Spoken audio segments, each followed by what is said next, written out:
اعوذ باللہ من الشیطان الرجیم بسم اللہ الرحمن الرحیم۔ ویورز السلام علیکم، میرا نام سید احمد سمیع ہے اور آپ دیکھ رہے ہیں سید احمد سمیع یوٹیوب چینل۔ ویورز حسب معمول سب سے پہلے میں آپ کو کرونا وائرس کی اپڈیٹ دے دوں کہ وہ آج کل پاکستان میں اس نے کہاں تک تباہی مچائی دی ہے یا کہاں تک ہم لوگ اس پہ قابو پانے میں کامیاب ہوئے ہیں، اور اس کے بعد میں آپ کو بہت ہی اچھی قسم کی لیٹسٹ اپڈیٹ دوں گا جو حکومت اور اپوزیشن کے بارے میں ہوگی۔ تو سب سے پہلے پاکستان میں کرونا وائرس کے مریضوں کی تعداد 22,550 ہو گئی، 22,550، اور آخری 24 گھنٹے میں جو کیسز رپورٹڈ ہوئے ہیں وہ 1,049 ہیں۔ اس میں جو آخری 24 گھنٹوں میں ڈیتھس ہوئی ہیں وہ 40 ہیں، اور ٹوٹل ٹیسٹ جو لاسٹ 24 گھنٹوں کے اندر ہوئے ہیں 10,178 ہیں، اور ٹوٹل ٹیسٹ جب سے پاکستان میں کرونا وائرس آیا 2,32,582۔ تو ویورز یہ تو تھی آخری 24 گھنٹے کی آپ کو اپڈیٹ تھی۔ اب میں آپ کو صوبائی بھی وہ بتا دوں اور کمپلیٹ اپڈیٹ دے دوں کہ 22,550 مریضوں کی تعداد ہے، اور جب سے پاکستان میں کرونا وائرس آیا اس وقت سے 526 اموات ہو چکی ہیں، اور 6,217 افراد صحت یاب ہو کے اپنے گھروں کو بھی جا چکے ہیں۔ سندھ میں 8,189، پنجاب میں 8,420، اسلام آباد میں 485، بلوچستان میں 1,495، KPK میں 3,499، آزاد جموں کشمیر میں 76، اور گلگت بلتستان میں 386۔ تو ویورز یہ تو تھی کرونا وائرس کے بارے میں آپ کو اپڈیٹ۔ دیکھیں میں آپ کو پہلے بھی بتا رہا تھا، اور 2-4 دن پہلے بھی میں نے آپ کو ایک بات بتائی تھی کہ رمضان کے مہینے میں، جب سے رمضان شروع ہے، رمضان سے پہلے جو ہمارے مریضوں کی تعداد تھی وہ 8 اور 9 ہزار کے درمیان تھی، لیکن رمضان جو ہی شروع ہوا ہے، کیونکہ رمضان کے اندر کیا ہوا ہے کہ تھوڑی سی احتیاط نہیں برتی جا رہی، اور ویسے ویورز یہ میں آپ کو بتاؤں کہ انٹرنیشنل اعداد و شمار کے مطابق، اور جو ورلڈ ہیلتھ آرگنائزیشن کے ایک سروے تھا اور ان کے ایک اندازہ تھا، اس کے مطابق پاکستان میں ابھی بھی مریضوں کی تعداد بہت کم ہے، یعنی کہ 22,000 کے فگر کو بھی ہم چھو رہے ہیں تو یہ اتنی زیادہ نہیں ہے، یعنی کہ ایک اندازہ لگایا گیا تھا کہ مئی کے اندر شاید لاکھوں میں ہم چلے جائیں، لیکن اللہ تعالیٰ نے ہم پہ بہت احسان کیے ہوئے، اور یہ صرف اور صرف اللہ کا شکر ہمیں ادا کرنا چاہیے کہ ابھی تک ہم 22 اور 23 ہزار کے درمیان ہیں۔ تو اللہ تعالیٰ ہم پہ اپنا کرم فرمائے، خصوصی کرم فرمائے، اور ساری دنیا کو اس وائرس سے جلد از جلد نجات دے۔ اب آتے ہیں ویورز ایک سب سے پہلے ایک ایسی خبر کی جانب کہ دل سوچتا ہے اور دماغ بھی سوچتا ہے اور دماغ بھی سمجھتا ہے، اور دماغ جو ہے وہ دل کو یہ کہتا ہے کہ دیکھو یار ایسے بھی لوگ۔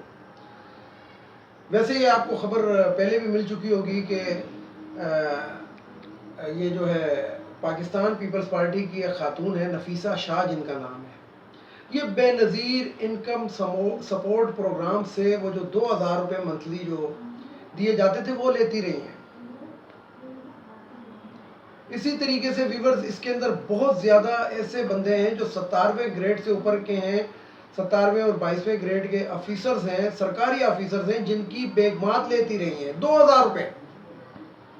حالانکہ ویورز اگر آپ اندازہ لگائیں تو 2,000 روپے کی ان لوگوں کے لیے جو 17ویں گریڈ سے اوپر ہے، ان کے لیے 2,000 روپے کی کیا ویلیو ہے، لیکن پھر بھی یہ لیتے رہے۔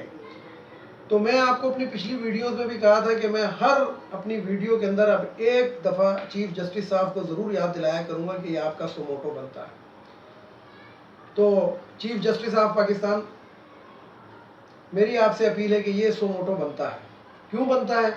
ایک تو یہ جتنے بھی آفیسرز ہیں اور ان کی بیگمات یہ جو لیتی رہی ہیں، ان کو نہ صرف انصاف کے کٹہرے میں بلایا جائے بلکہ ان سے یہ سارا پیسہ ریفنڈ بھی کیا جائے اور ان کو ان کی نوکریوں سے بھی فارغ کیا جائے۔ یعنی کہ ایک اتنے انتہائی پیک کے اوپر بیٹھ کے اور آپ اس قسم کا کام کرتے ہیں، تو یہ ہم کیا اپنے معاشرے کو دے رہے ہیں؟ یعنی کہ جب 22ویں گریڈ کا یا 20ویں گریڈ کا یا 21ویں کا 19ویں کا 17ویں کا 18ویں کا اس قسم کی حرکت کرے گا تو نیچے والا کتنی حرکتیں کرے گا؟ اگر اوپر والا صحیح ہوگا تو نیچے والا جو ہوگا اس سے ڈر کر صحیح ہوگا. اس لیے اس کا ایک سوموٹو بنتا ہے. اور بڑے افسوس کے ساتھ کہتا ہوں کہ ہائی کورٹ نے لاہور ہائی کورٹ نے ان کے نام پبلک کرنے سے منع کیا ہے، فیصلہ دیا ہے. کیوں فیصلہ دیا ہے؟ سرکاری چور ہیں، عوام کا پیسہ لوٹا ہے، عوام کا پیسہ انہوں نے کھایا ہے. ان کو کیوں ان کا نام لیتے ہوئے وہ ہوتا ہے گا کہ جی ان کو ان کے عہدے کا پاس رکھا جائے، ان کا نام نہ لیا جائے. ان کا نام بھی لیا جائے، ان کا نام پبلک بھی کیا جائے، ان کو ان کی نوکریوں سے بھی فارغ کیا جائے، ان سے پیسہ بھی ریفنڈ کیا جائے. تو یہ میری چیف جسٹس آف پاکستان سے سو موٹو کی اپیل ہے. اب آتے ہیں ویورز ایک ایسی خبر کی جانب کہ انڈیا نے، یہ میں آپ کو کہوں گا جموں و کشمیر کا ایک علاقہ ہے کوپواڑہ کے اندر پچھلے دنوں بھی آپ نے ایک خبر سنی ہوگی کہ وہاں پہ انڈین آرمی کو بڑی سخت مزاحمت کا سامنا کرنا پڑا ہے اور ان کا ایک کرنل، ایک میجر اور تقریباً 7-8 سپاہی کشمیری مجاہدین نے مار دیے، جان واصل کیے. تو ویورز اس کی لیٹسٹ اپڈیٹ یہ ہے گی کہ کشمیر میں اس ٹائم کشمیر کے اندر وائلیشن شروع ہو گئی ہے اور بڑی سخت قسم کی وائلیشن شروع ہو گئی ہے. اور یہ کوپواڑہ کا جو علاقہ ہے، میں اسپیشل مینشن کر رہا ہوں کہ اس کے اندر بعض جگہ سے انڈین فوجیں اپنا ساز و سامان چھوڑ کر بھاگ گئی ہیں علاقے سے، کیونکہ کشمیری نوجوان وہاں پہ نکل رہے ہیں اور وہ گوریلا وارفیئر ٹائپ کی ایک اٹیک کرتے ہیں اور اس کے بعد وہ غائب ہو جاتے ہیں. اس لیے ان کو بڑی سخت مزاحمت کا اب سامنا کرنا پڑ رہا ہے. جو لاک ڈاؤن تھا وہ کشمیر کے اندر وہ مسلمانوں کے لیے لگایا گیا تھا کہ مسلمان تنگ ہو جائیں گے، لیکن دیکھیں ہر چیز میں اللہ تعالیٰ کی ایک جسے کہتے ہیں کہ خیر کرتا ہے اللہ تعالیٰ. تو یہ جو لاک ڈاؤن انڈیا نے مقبوضہ کشمیر میں کیا ہوا تھا، اس سے جو وہاں پہ کشمیری عوام ہے اس کے اندر کرونا وائرس نہیں پھیلا، یعنی کہ نہ ہونے کے برابر.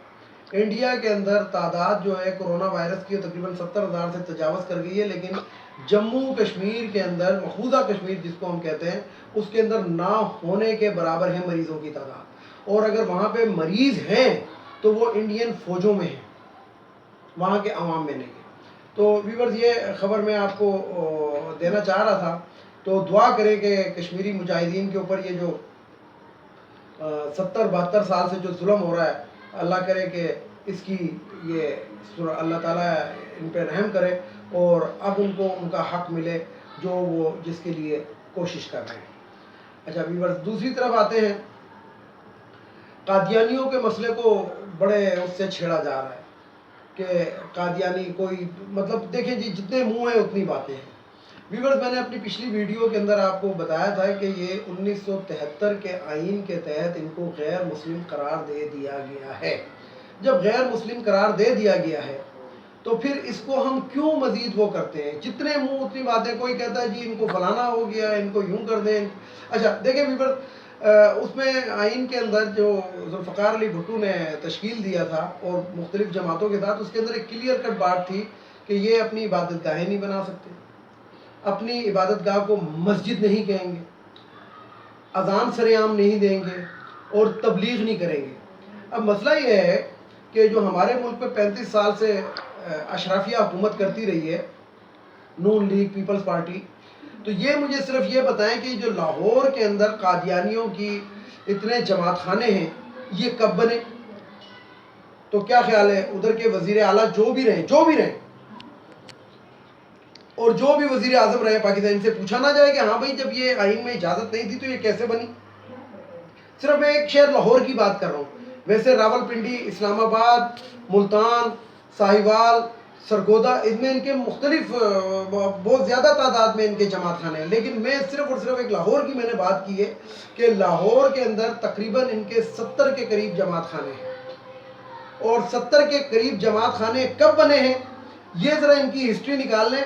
امید ہے کہ لوگ اگر ان جگہوں تک پہنچ جائیں تو جو دروازہ ہوتا ہے مین دروازہ اس پہ سنگ بنیاد کی تاریخ ضرور لکھی ہوئی ہوتی ہے, تو پڑھ لیں اور آپ کو پتہ لگ جائے گا. کیونکہ نون لیگ کے اندر اور پیپلز پارٹی کے اندر کافی مقدار میں ان کے ایم پی ایز اور ایم این ایز جو تھے یہ قادیانی تھے. تو ویورز یہ تو ہو گئی قادیانیوں کے بارے میں بات. تو میں نے اپنی پچھلی ویڈیو میں بھی سب سے اپیل کی تھی کہ دیکھیں آپ اس مسئلے میں مت پڑیں. اگر آپ سمجھتے ہیں کہ یہ شخص قادیانی ہے آپ اس سے بات کرنا چھوڑ دیں, آپ اس سے مل ملاپ چھوڑ دیں, اس سے ملنا ملانا چھوڑ دیں, تو یہ سب سے بہتر ہے. اور رسول پاک صلی اللہ علیہ وسلم کا بھی ایک ارشاد ہے کہ جب ایک شخص آپ اس سے نہیں لگتے آپ اس کو سلام کریں اور سائڈ پر ہو جائیں, کیونکہ وہ جو شخص ہوگا وہ سب سے پہلے آپ سے بحث کرے گا, اور جب بحث کے اندر اپنی شکست دیکھ رہا ہوگا تو اس کے بعد وہ آپ کا دشمن بن جائے گا. اس لیے دشمن بننے سے پہلے ہی آپ اس کو سائڈ لائن کر دیں اور آپ اپنا بیچ بچاؤ کر لیں اور آپ اپنے آپ کو محفوظ کر لیں. اب ویورز یہ تو تھیں وہ باتیں کہ جو بہت ضروری تھیں. اب آتے ہیں یہ آئین کی 18ویں ترمیم کی طرف. تو ویورز میں نے اپنی پچھلی ویڈیوز میں بھی آپ کو بتایا تھا کہ 18ویں ترمیم کیا تھی اور اس کو کس طریقے سے بنایا گیا تھا اور کس لیے بنایا گیا تھا. یہ اختیارات اپنے پاس رکھنے کا ایک جس طرح وہ ہوتا ہے نا, آپ نے کبھی سرکس دیکھا ہو, بچہ جمورا لیٹ گیا, بچہ جمورا پیسے نکال جیب سے نکال لے. یہ بچے جمورے تھے, ان کا کام ہی یہ تھا کہ ہاں جی جو صدر پاکستان تھے زرداری صاحب, ہاں جی بچہ جمورا تھے, بچہ جمورا ان کو بنا کے اور انہوں نے عوام کو بچہ جمورا بنایا, اور اس کے بعد انہوں نے 18ویں ترمیم نواز شریف کے ساتھ مل کے کر لی اور صوبوں کو ایک اختیارات دے دیے. یعنی کہ جس طریقے سے آپ ویورز یہ نوٹ کریں کہ جو بنگلہ دیش بنا پاکستان تقسیم ہو کے, اس کے اندر مجیب الرحمان کے بھی 6 پوائنٹ تھے, اور یہ 6 پوائنٹ وہ 6 پوائنٹ تھے جو حامد میر کے باپ نے لکھ کر دیے تھے اس کو. یعنی کہ گائیڈ لائن اس کی حامد میر کے باپ نے دی تھی, جو صحافی بنا بیٹھا ہے گا اور بہت بڑا صحافی بنتا ہے. تو اس کے باپ نے وہ 6 پوائنٹ لکھ کر دیے تھے مجیب الرحمان کو. تو مجیب الرحمان بھی یہی کہتا ہے, یعنی کہ یہی چیز اب ہم 18ویں ترمیم میں دیکھ رہے ہیں کہ مرکز کے پاس صرف دفاع کا اختیار رہ گیا اور تنخواہیں دینے کا اختیار ہے. یعنی کہ 40 سے 45 کلومیٹر کے اندر اسلام آباد میں جو مرکز کی حکومت ہے بس وہ وہیں پہ لاگو ہوتی ہے, نہ پنجاب میں لاگو ہوگی, نہ سندھ میں لاگو ہوگی, نہ بلوچستان میں, نہ آزاد کشمیر میں, نہ کہیں. اور پیسہ جو ہے لینے کے لیے وفاق. دیکھیں ویورز, سندھ حکومت کی میں نہیں کہہ رہا, اخبارات میں آ گیا, ٹی وی پہ آ گیا, مختلف پروگراموں میں آ گیا کہ انہوں نے 8 ارب روپے جو تقسیم کیے سندھ حکومت نے, اس کے اندر 18 لاکھ خاندانوں کو وہ کہتے ہیں کہ ہم نے وہ راشن دیا ہے. یہ 18 لاکھ خاندان جو تھے کیا جناتی مخلوق تھے, جن تھے جو نظر ہی نہیں آئے اور لے کے چلے گئے. یعنی کہ کوئی ایک ایسا علاقہ, کوئی ایک ایسی جگہ تو بتائیں. وہ جو پیپلز پارٹی کی جو اسپیکر ہے, ڈپٹی اسپیکر بھی رہی ہیں شیلا رضا صاحبہ, وہ فرماتی ہیں کہ ہم نے امداد ایسے تقسیم کی کہ غریبوں کو پتہ تک نہیں لگا. نہیں, غریبوں کو نہیں, غریبوں کا پتہ نہیں لگا, غریبوں کو بھی پتہ نہیں لگا کہ کہاں گئی وہ امداد. یعنی کہ سپریم کورٹ کی اس کے اوپر آبزرویشن آئی ہے کہ جو شخص اس قسم کا بھی پیسے کھاتا ہے تو اس کے ساتھ اب کیا کیا جائے. تو ویورز یہ تو تھی بات یہ والی. اب میں آپ کو ایک خبر دے رہا ہوں. خبر یہ ہے ویورز کے رمضان کا دوسرا عشرہ شروع ہو گیا ہے. یعنی کہ مولوی منیب الرحمان کی بھرپور کوشش ہوگی. ویسے تو میں نے آپ کو پہلے ہی بتا دیا تھا کہ اس سال بھی 2 عیدیں ہوں گی, تو وہ تو 29 روزے یا 30 روزے جو بھی, یعنی کہ انہوں نے تو وہ 2 عیدیں منوانی ہیں. لیکن رمضان کے بعد, عید کے بعد بہت بڑے بڑے مگرمچھ اندر ہونے والے ہیں. اس میں حکومتی ایوانوں میں بھی ہیں لوگ, یعنی کہ جو کرپٹ ہے وہ اندر ہو جائے گا.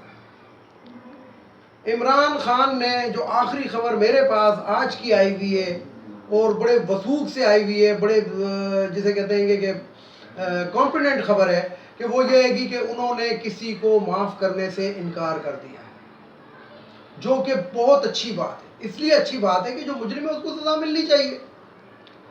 ایک غریب علاقے کا بندہ ہوتا ہے, مرغی چوری کر لیتا ہے, اس کو تو سزا ملتی ہے, اور جو اربوں ڈالر ڈکار کے بیٹھ گئے, جا کے لندن بیٹھ گئے, ان کو کوئی نہیں.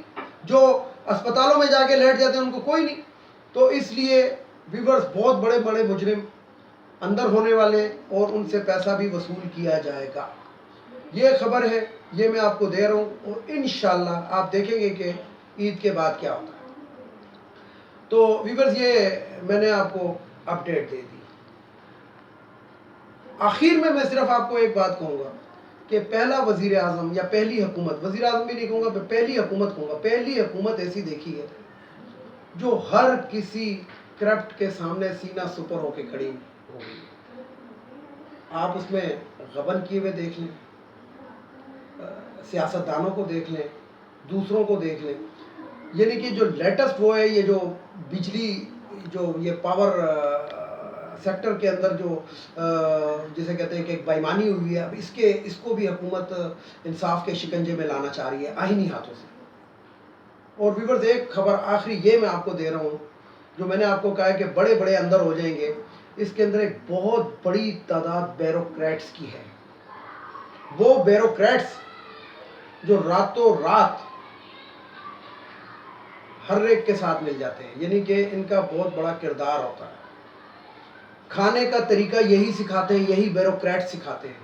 تو بہت سے بیوروکریٹوں کے اوپر بھی ہاتھ رکھ دیا گیا ہے، اور ان کی چیزیں بھی مریخ پہ جائیں گی. پھر وہ بھی یہی کہیں گے مجھے کیوں نکالا. تو نواز شریف کو تو جی ٹی روڈ کا راستہ مل گیا تھا، ان کو تو راستہ بھی نہیں ملنا، اس لیے کہ یہ سرکاری ملازم ہیں، اور انہوں نے کس طریقے سے ملک کو لوٹ رہے تھے، یہ انشاءاللہ عنقریب یہ آپ لوگوں کے سامنے، اپنے عوام کے سامنے میں بھی لے آؤں گا، اور ہر ذرائع سے یہ چیزیں سامنے آ رہی ہیں. سب سے آخر میں پاکستانی عوام کو میرا اللہ حافظ. اس ویڈیو کو شیئر کریں، لائک کریں، سبسکرائب کریں، اور بیل آئیکن کے بٹن کو ضرور دبائیں. اور آخر میں وہی نعرہ، پاکستان زندہ باد، پاک فوج پائندہ باد.